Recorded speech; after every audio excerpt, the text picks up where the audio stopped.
Lugansk People's Republic. In the south Donetsk and Zaporozhye directions, the artillery of the Vostok Group. The armed forces of the Russian Federation continue the special military operation. In the Kupiansk direction, the attacks launched by ground attack and dummy aviation, as well as the artillery of the Tsentr Group of Forces, have resulted in the neutralization of the enemy units near Timkovka in Kharkov region and Novoselovskoye in Lugansk People's Republic. Up to 45 Ukrainian personnel, 2 armored fighting vehicles and 3 pickup trucks have been eliminated. In the Krasny Liman direction, the active action of the Tsentr Group of Forces and artillery operation have resulted in the neutralization of the enemy manpower and military equipment near Yampolovka in Donetsk People's Republic and Chervonaya Dibrova in Lugansk People's Republic. The enemy has lost over 160 personnel, 1 tank, 3 infantry fighting vehicles, 5 armored fighting vehicles, 3 motor vehicles and 1 fighting vehicle equipped with Grad MLRS.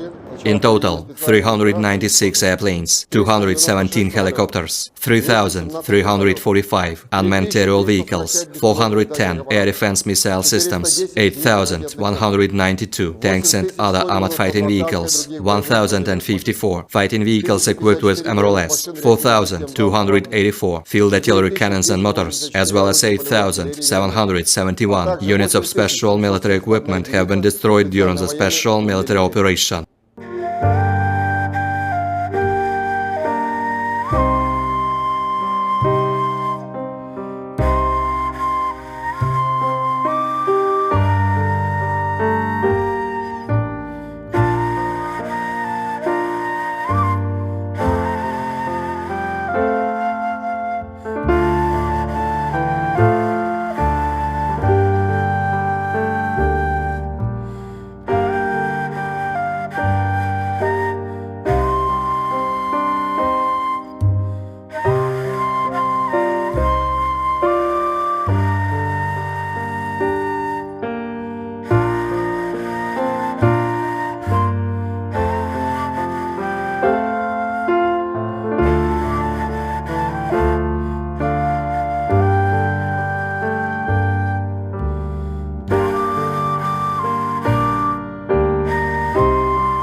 Terima kasih sudah nonton, jangan lupa like, subscribe, dan share ya!